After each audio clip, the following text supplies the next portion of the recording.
안녕하세요. 김이사입니다. 오늘은 국제결혼 피해 예방에 도움이 되는 얘기 한두 가지 사연 소개해 보겠습니다. 얼마 전에 57세 되시는 중년분이 연락이 오셨는데 우연찮게 여행을 갔다가 여자를 만나서 결혼했다고 합니다. 근데 요즘에 그 현지 업체들이 쓰는 방법 중에서 일단 한번 와봐라 그렇게 해서 여자를 소개하고 약혼을 하고 한국에 왔는데 여자가 좀 뭐랄까 되지도 않는 얘기를 자꾸 하고 또 업체가 금전적인 요구가 심해서 계약을 해지하고 싶은데 그것도 뜻대로 안 되더라 이런 얘기를 하시더라고요. 이게 어디서부터 얘기를 해야 할지 모르겠는데 유튜브에 보면 정식 업체도 아닌데 그렇다 해서 뭐 지인을 소개하거나 아는 사람을 소개하는 것도 아닌데 현지 업체면서 국제결혼 중개업체인 양 맞선을 진행하고 약혼을 진행하고 비용 또한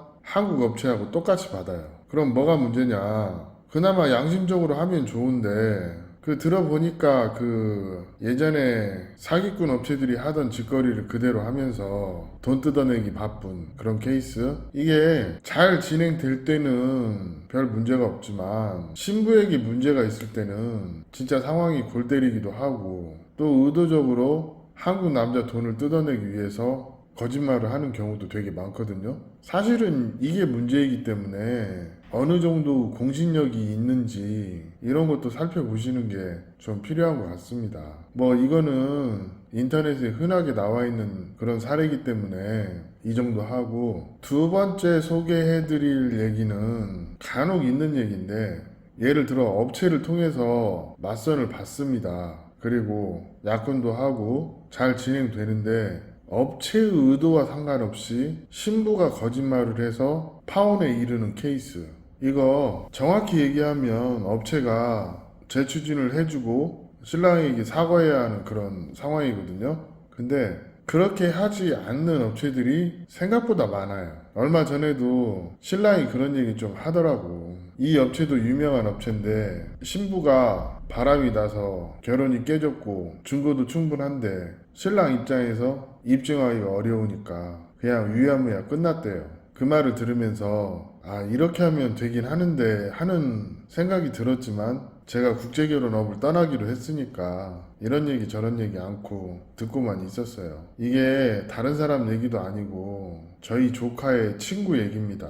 그래서 어떻게 하면 좋냐고 연락이 왔는데 주먹이 불끈 쥐어지긴 하는데 사실 얘기는 양쪽 얘기 다 들어봐야 하기 때문에 잘 알지 못하는 상태에서 섣부르게 말하기가 좀 그렇더라고요. 그래서 그냥 잊어라 그러고 말았는데 제가 말하고 싶은 건 이거예요. 이 업체의 공신력이라는 거는 보여지는 것만 보고 판단할 수 없는 그런 부분이 있기 때문에 보통 국제결혼 피해센터나 피해카페나 이런 데도 기회가 되면 한 번씩 들어가서 업체 평이라는 걸 한 번씩 보는 것도 나쁘진 않습니다. 근데 한편으로 이런 것도 있어요. 국제결혼을 결혼시키는 케이스가 많으면 그만큼 국제결혼 피해를 보거나 실패하는 케이스가 많은 게 업체의 생리이기도 합니다. 그러긴 하지만 업체 평이라는 거는 어떤 국제결혼 피해나 실패가 발생을 했을 때 업체가 얼마나 대응을 해주고 그 피해를 최소화 시켜주냐 이게 중요한 거예요. 이걸 잘하는 업체가 사실은 좋은 업체인 겁니다.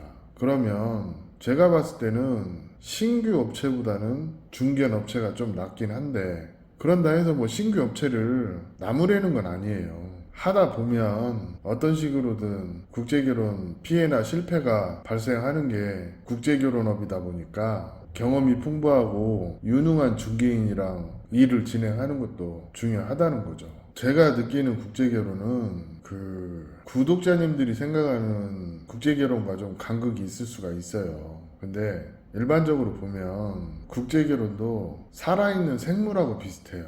어떤 일정한 규칙은 없지만 살아있는 생물처럼 어떤 상식이 있고 그 다음에 좋은 거, 나쁜 거 그대로 적용이 되는 그런 면이 있기 때문에 사실은 국제결혼을 시작하는 사람이 어떤 생각으로 국제결혼을 받아들이냐도 중요하지만 그 과정을 함께 해주는 런닝메이트 같은 조력자가 필요한 것이 국제결혼이기도 합니다. 이게 제가 처음에 베트남을 느꼈을 때는 와, 갭 차이가 너무 크구나 그런 생각을 많이 했거든요. 근데 시간이 지나고 보니까 국제결혼의 특성이 나이 차이가 날 수밖에 없고 또 문화적인 차이가 날 수밖에 없다고 생각을 했는데 어떤 표현의 방식이나 어떤 생각의 차이가 분명히 있긴 있지만 베트남을 좀 이해하고 나니까 사람 생각하는 건 비슷하다 이런 생각에 도달하게 됐거든요. 그렇다 보니까 중요한 것은 양국의 문화를 잘 이해하고 있는 사람이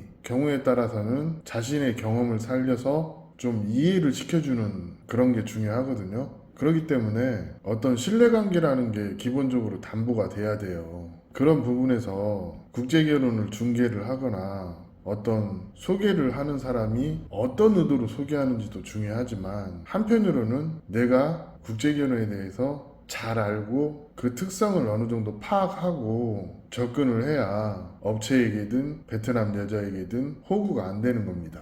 또 얼마 전에는 우리 구독자님 중에 하나가 연락이 오셨어요. 자기가 국제결혼 업체를 통해서 진행을 했는데 뭐 그 아가씨도 별 문제는 없지만 처음에 국제결혼 진행할 때 겁을 너무 많이 먹어서 신부랑 관계 형성을 못했대요.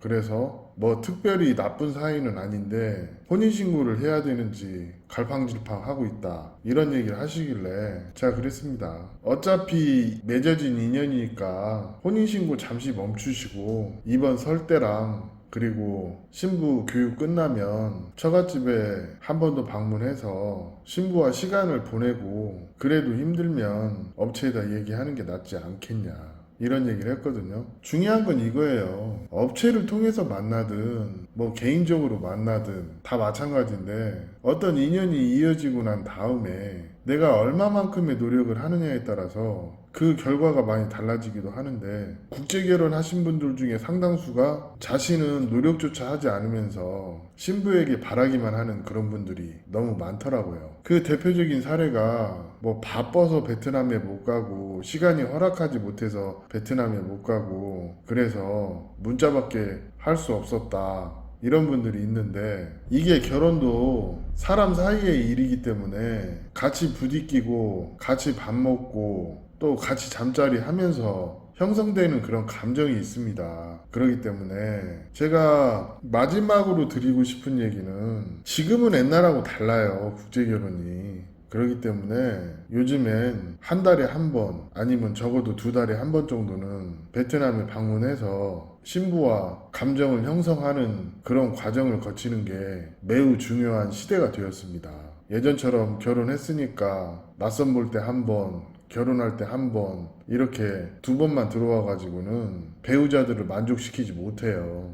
요즘엔 뭐 신부가 잘못이 있어서 헤어지는 그런 케이스보다 서로 감정이 형성이 안 돼서 파혼하는 케이스가 많기 때문에 이 소개받고 약혼하고 그 다음에 어떤 식으로 라포를 쌓는 게 중요한지 이런 것들이 국제결혼 성공에 많은 영향을 미치니까 이런 부분을 참고해서 베트남 아내의 신뢰를 얻어서 좋은 결혼 생활을 하시길 바라겠습니다. 오늘 이야기는 여기까지 하겠습니다. 감사합니다.